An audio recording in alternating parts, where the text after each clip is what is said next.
Hi, here's a game that I played. Well, okay, let's flip the board to black.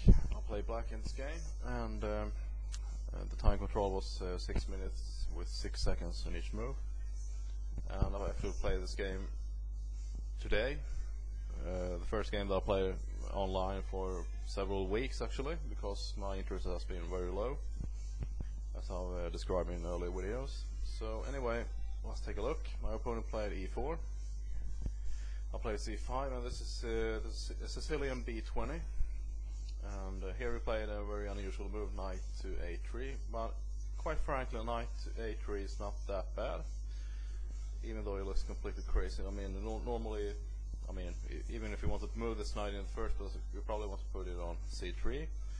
Otherwise, knight f3, which could be the start to, let's say, the knight off with knight f3, d6, and so on. But he played knight to a3, and I play knight c6.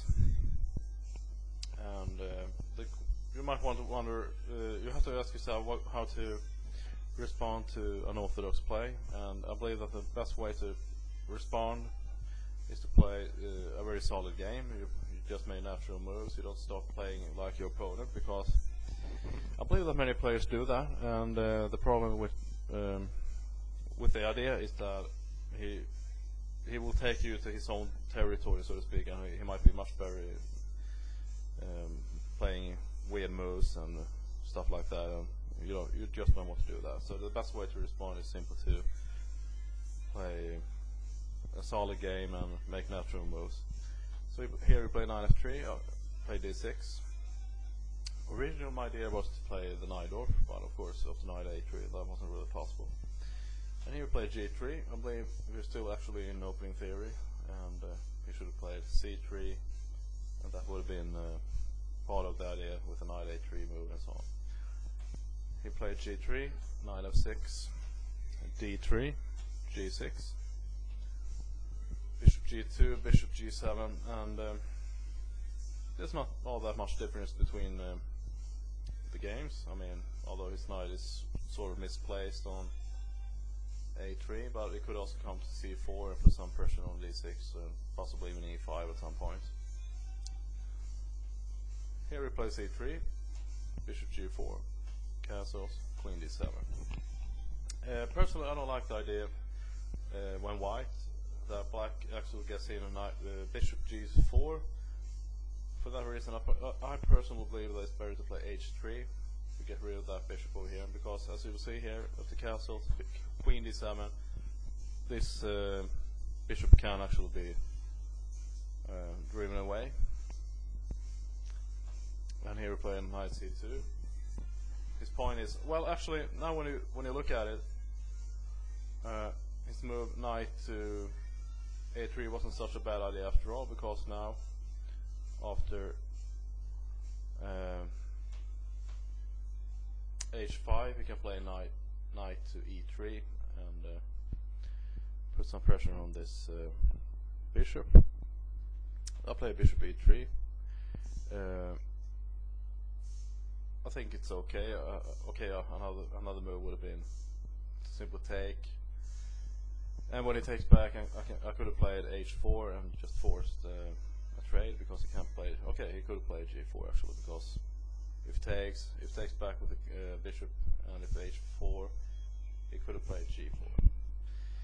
Anyway, so I'll play bishop e3, h3, just to trade those bishops off, and he played.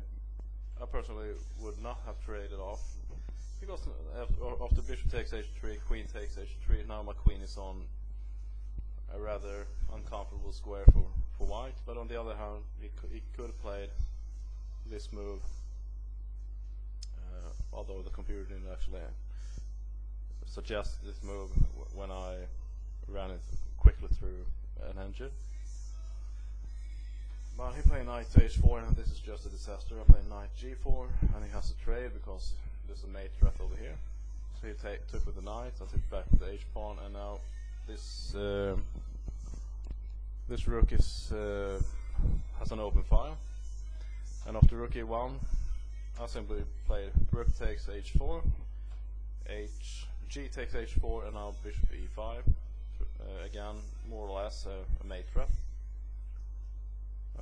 I mean, for example, it's not actually a mate trap, because if I take the queen over here, we can go to f1 and escape this way. But on the other hand, I probably would have played this move and had a rather nasty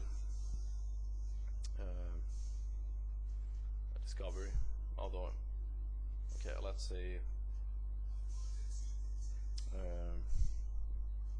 I mean, he played f4, which is the only move. Otherwise, let's say just make another move like a3, just for example. Then bishop takes h2 check, and the only move is here. And wherever I move this bishop, it will be with a discovery. But on the other hand, there is a possibility for him to escape via f1 and so on. But anyway, f4 is without question the best move, and that's what he played. I played on Pisson, g takes f3, and here we play king f2. Probably here's a sample line given by a computer. Queen c2, king d7, bishop g5, f6, bishop e3, rook h8, rook f1, queen g4 check, king h1, bishop takes h2, queen takes h2, rook takes h4. I mean, he will now lose the queen.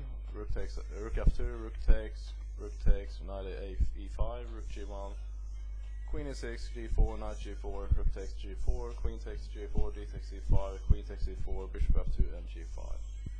And it's completely lost for white. But instead he played king f2. I play queen takes h2 check, king takes f3, queen g3, king e2, queen h2 check, king f3, bishop g3, rook f1, queen takes h4. Okay, I was sort of I suppose they were faster ways, but on the other hand, I didn't let his king escape anywhere, so it didn't really matter.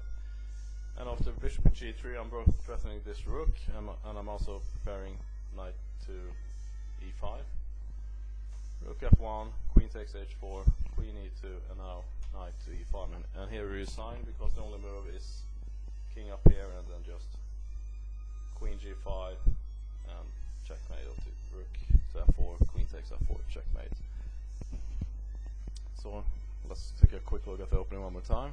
And here we play knight to a3. I was preparing in an idle, for example, knight f3, d6, d4, just takes, and up here, and a6, just typical idle. So that's what I was preparing for. But after knight a3, although there is theory, but on the other hand, if you want to throw off your opponent, you probably want to make weird moves like knight a3. But it's playable, it's okay.